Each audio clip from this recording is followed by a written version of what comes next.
Took me about 20 minutes to get a ride to the north end of town, so at least now I'm on 20. I'm on the right road. Ah, here comes somebody. Let's see what this does. It's a little car in the wrong lane, so no. But they looked at me. I was like, sign. Can you see my sign? It's not too bad.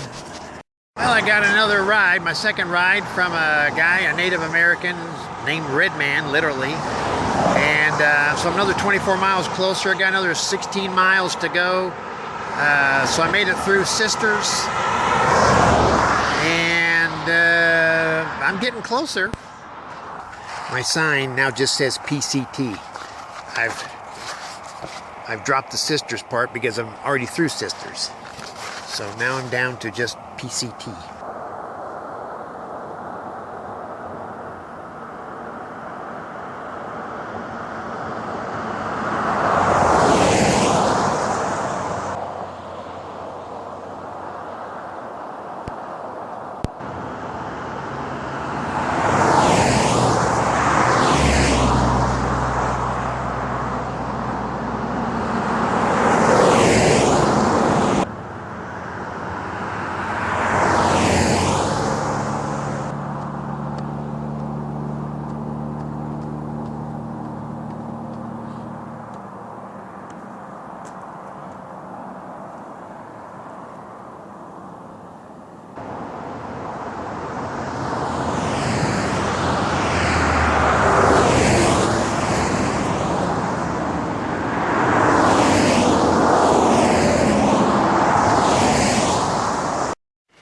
It's 8:30-ish and I'm here.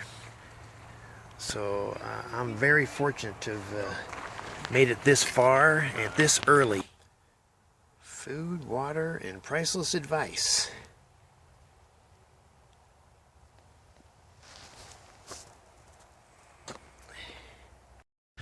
So I went back and after reading the Trail Angel sign, went back and talked to a guy named Mike, and he told me some folks said southbound had been through the Russell Creek area, which is potentially dangerous creek crossings because of all the flow. And he said a couple guys came through yesterday and said they were probably the last folks to make it across the snow bridge. When that snow bridge is in place, it's big heavy packed snow, and you just walk right over the creek. You don't even know it's there. It comes out of the Russell Glacier, so that, you know, as the day heats up and there's more melting, then the stream gets bigger, and then at night when it gets cold again, less melting, and so the stream gets smaller. So hopefully I'll just go right straight through it and it won't be a big thing. In the meantime, it's about 100 miles to Timberline Lodge, which is my next destination.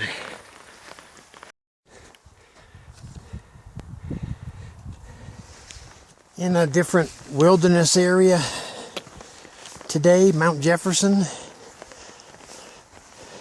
one of the 48 wilderness areas that the PCT goes through.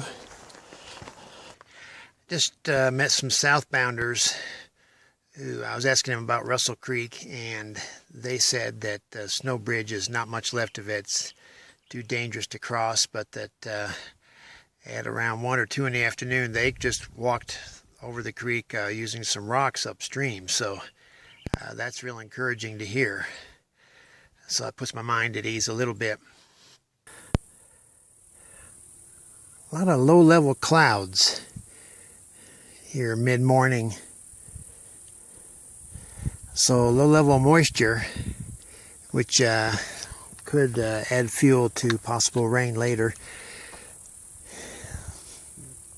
These mountainsides and valley are pretty much all dead pine. Over that direction, I've got a bunch of live pine, living pine. That's looking southwest. Here's south, and I think well, I can see it, you can't, but there's Big Lake.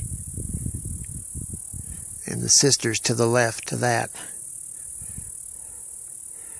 Central Oregon. It's gorgeous. Keep this up, I'll be in Northern Oregon. Then what? Over 2,000 miles. Wow. It's a long road trip. It's a lot of driving. It's a lot of walking.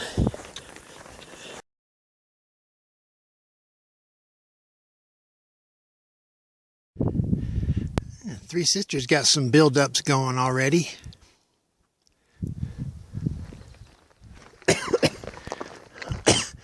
You got that big black mountain, and then there's a couple lakes.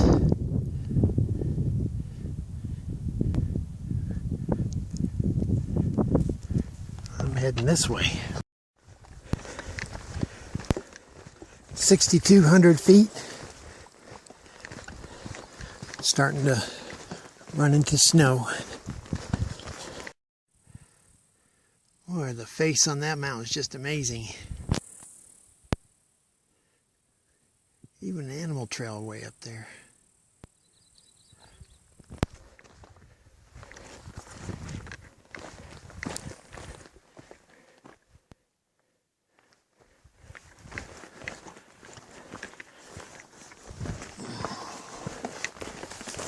I'm not sure what that was all about.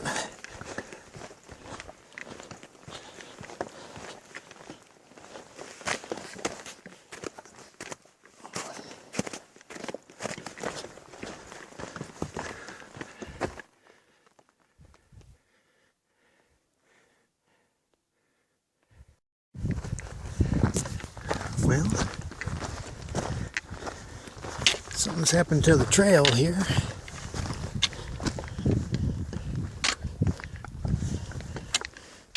Something came down that mountain. Big rush of water maybe. Dug it out. Wow. Bet you that was pretty strong. Torrent. That's a pretty scene with the meadow down below. Lake, knob. This is number 8 of these washouts. This is a minor one. The last one was the biggest so far. There's nothing trail maintainers can do until it's all cleared out. It turned out to be a 1,600 foot climb.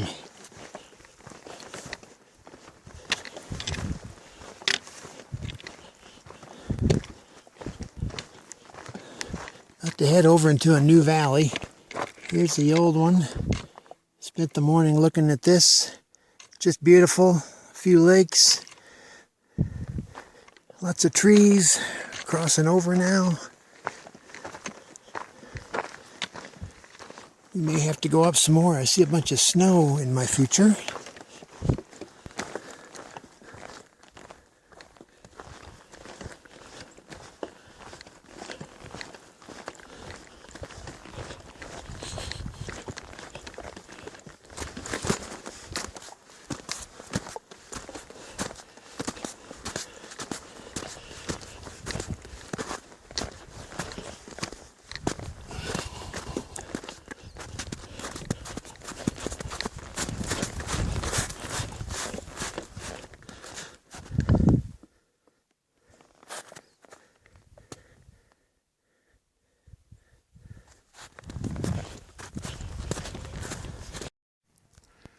I'm having lunch next to Three Fingers Jack, the mountain I've been hiking alongside all morning.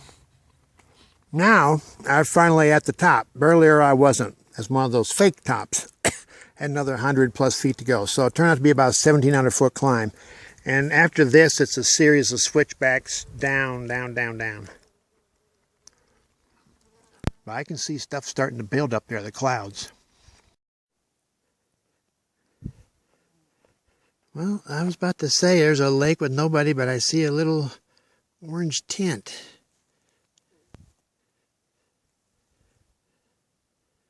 Down in there. Right there.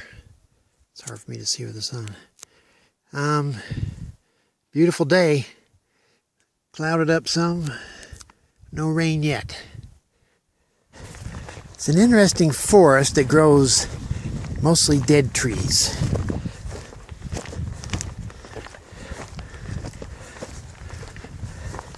See, these guys here are the future, these little pine.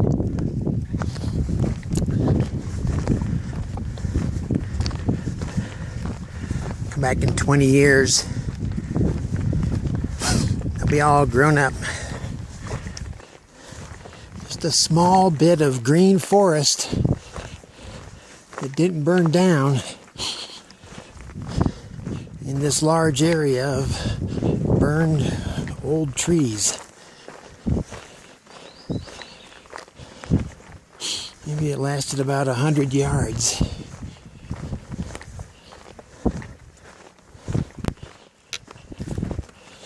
Now I'm back out into the dead stuff. All these dead trees are just ripe for become blowdowns because, you know, they don't have the strength to stay up with the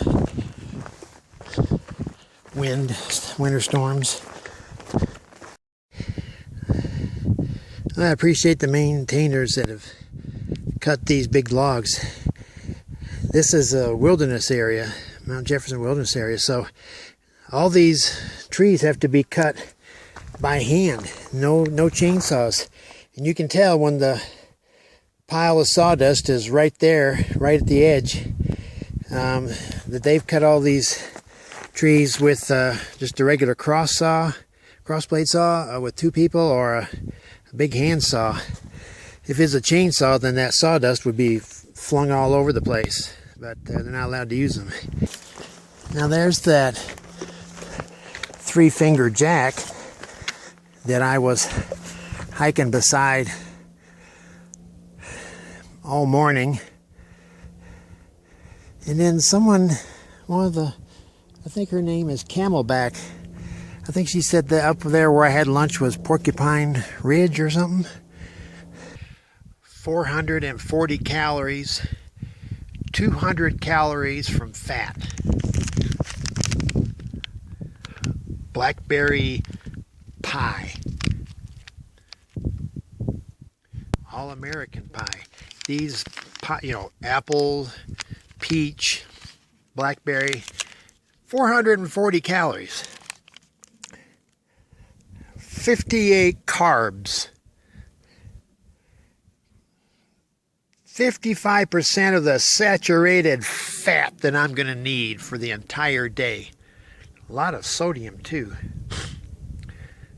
340 milligrams. So, and they're filling and they're yummy, these pies. The trick is to keep them in one piece and not let them get all smashed to bits. But they stay together better than Pop-Tarts. Pop-Tarts might be the worst. They all start out so nice and flat and in one piece, and they come out in nothing but little hard crumbs. Looking east at the thunderstorm. So far, that's where all the action's taking place. West of me, much drier. I mean, I suppose one of these could kick off, but right now all the energy's over there. And that's fine. East is good, because thunderstorms generally move in an easterly direction. Had my second lunch at Rockpile Lake, and got more water. 8 miles to my next water source. I'll probably not make, I don't see me making that. That would be a 20-mile. And with my late start and the big climbs, I just don't see that happening. I'm just going to try to get as far as I can. So I got enough water to get me through the night. I won't be cooking. I just finished off that hoagie, and boy, That was a lot of food, a lot of bread. It's kind of one of my resupply strategies where, you know, I shouldn't have to eat trail crap on the first day out. I should be able to eat semi-real food.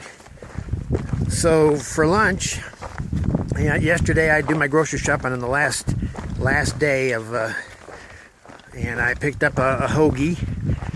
Right, that'll last. I put it in the refrigerator and it'll last in my backpack a long time. Well, it's not going to go bad before I have lunch. And then I've got leftover pizza from last night. So, better than the regular trail fare. The trail is right down the middle of this ridgeline. I don't know if I go right or left. I don't see anything to the right. It doesn't mean anything. I just don't see anything. There's the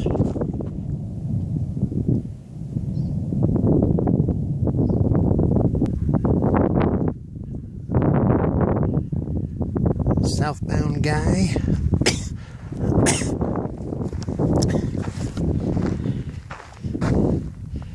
That's some nice work.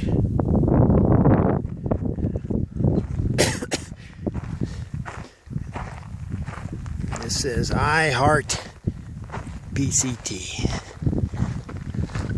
It's all wide open. I've been going up for the, well, let's see, past while, and this, I don't know, I'm always fascinated by, I go up, and then there's this flat. I get several ball fields here. Way up here, you would think it'd just be steep mountain, but so high up, snowbank over there, so high up, just as flat as can be. I like that pond. There's a big mountain across from me.